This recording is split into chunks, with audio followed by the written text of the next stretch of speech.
even Jefferson's opponents had to realize, oh, as much as we would like to make trouble for Thomas Jefferson, this deal is too good to pass up. So everybody who had constitutional scruples decided to swallow the scruples. And I suppose it worked to Jefferson's benefit. He was no dummy when it came to this. He recognized that those people, his political opponents, the ones who would want to make trouble for him, were the ones who had been arguing for a broad construction of the Constitution. And so they were in no philosophical position to say, sorry, Mr. President, you don't have the authority because we don't think a president has the authority to do things that aren't explicitly written in the Constitution. But this happens all the time. We see it, if you're looking for it, in the case of the current administration. When George W. Bush was elected, he bought in, at least he rhetorically bought into the idea that government had become too big. And he repeated the argument of Ronald Reagan, that government wasn't the solution, government was the problem. And a vote for George W. Bush was going to be a vote for a smaller government. Well, in fact, American spending, the government has never grown more. Not during the New Deal, not during the Great Society. Even non-defense spending has grown more under the current president than under Franklin Roosevelt or Lyndon Johnson.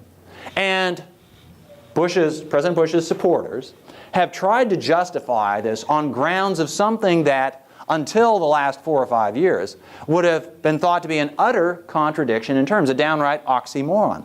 They came up with this label, big government conservatism. Well, in America, conservatism is supposed to be all about smaller government. No, no. Bigger government's going to be more effective. We're going to protect the interests of the people by being bigger. So, was Thomas Jefferson honestly converted to bigger government philosophy? I don't know, but he found it convenient. Was George W. Bush really converted to a bigger government philosophy? What happens is when you're in office, you realize that the only leverage, about the only leverage you have to do favors for your friends is to give them money. That's what government does. If you try to shrink government, all you do is make enemies. Politics is the art of saying no to certain people, the art of saying yes to other people. And if you say yes, it makes you a lot more popular than if you say no. Presidents typically want to get reelected. So there is this tendency when, well, okay, tie goes to the broader interpretation. Other questions? Gleaves, yes. Which president, in your estimation, did the best job of appearing to be a nice guy, and perhaps really was, and yet in the background had sort of that cold, calculating approach to actual governance and administration that's necessary to make a greater president? This allows me, this question, allows me to address this issue of why we choose the people we choose for president. And I would argue, and you can decide what to make of this in the case of the current election, if you want to make anything of it at all. I would argue that one of the principal reasons we choose the people we choose to be president is that they allow us to feel good about ourselves. They give us hope about the future. They make us feel that our country is on the right track.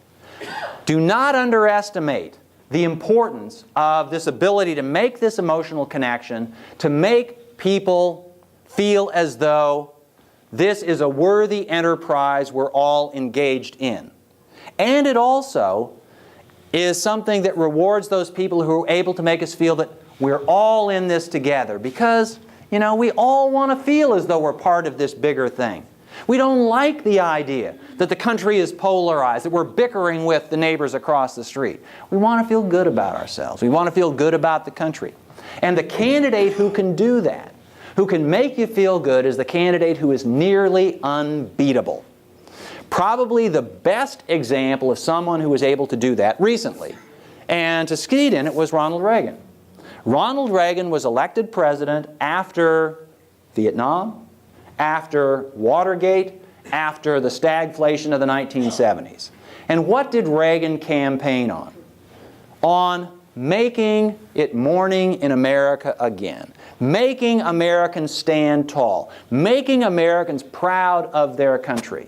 It helped a lot that Reagan was one of the 2 or 3 most effective communicators, as the term was often used, in American presidential history. Reagan was a master of television. He knew how to connect to the American people. He knew how to tell a story. He knew how to conjure a vision. And a vote for Reagan became a vote for this better America than Americans had experienced in the previous 20 years.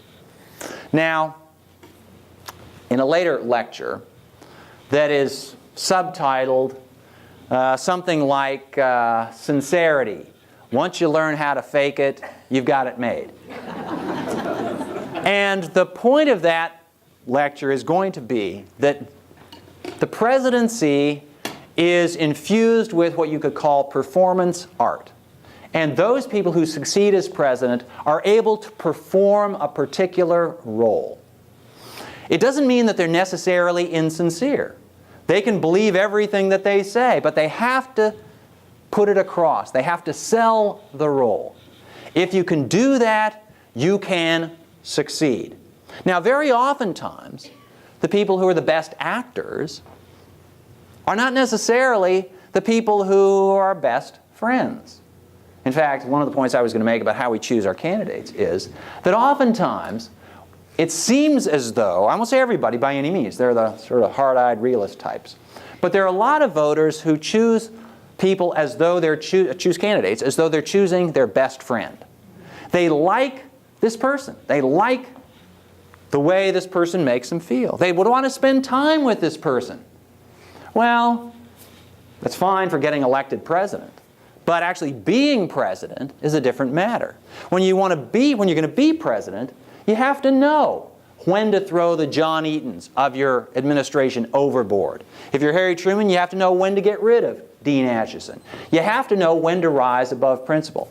And the evidence on Ronald Reagan is, I didn't know the man, but I've read books, memoirs, people who encountered Ronald Reagan, and a lot of them were struck by the disparity between the public Reagan, who seemed like this really genial fellow, this guy you'd really like to know, sit down and have a beer with, and the private Reagan, who seemed to be rather aloof, who seemed to be rather cold, who didn't seem to have any close friends. He was very attached to Nancy Reagan, but other than that, he didn't have lifelong friends. He didn't have, people like John Eaton, people who loved him and who would walk through fire for him. So he was able to project this vision, this view, on the large screen of American life. The fact that he didn't actually live it in person was beside the point. In fact, it was more than beside the point. It was to his advantage. Ronald Reagan will be remembered by historians. He already is, even by a lot of historians who disagreed with most of his policies. Ronald Reagan will be remembered as one of the great presidents of the 20th century. Not the greatest, for reasons that I will explain later, but a president who really changed the course of American history, changed the course of American political culture. And it's in part because he was able to project this view, to connect to Americans, to communicate his vision with Americans, but also he knew when to get rid of people who weren't serving him well. He knew how to, Reagan was like a lot of presidents in that he typically didn't deliver the bad news himself. He had somebody else deliver the bad news. It could have been Michael Deaver. Sometimes Nancy Reagan was the one who lowered the boom. And I'm working on Franklin Roosevelt now. Franklin Roosevelt couldn't fire anybody himself. But he had people who could fire people. That's what you have those folks around for. And they take on that dark burden. Yes. Yes, ma'am. Young lady sitting next to me would like to ask you a question about tonight's topic. The obvious question, if being a good president means that you have to have some extremely bad personal characteristics, does that mean that Hillary might be a better president than Barack Obama? I wasn't going to raise that question, but since the question has been raised, the question is, the fact that a president, I'll put words in your mouth, that a president has to know when to slit throats. Does that mean that Hillary Clinton would make a good president? A better president than someone who hasn't demonstrated that ability.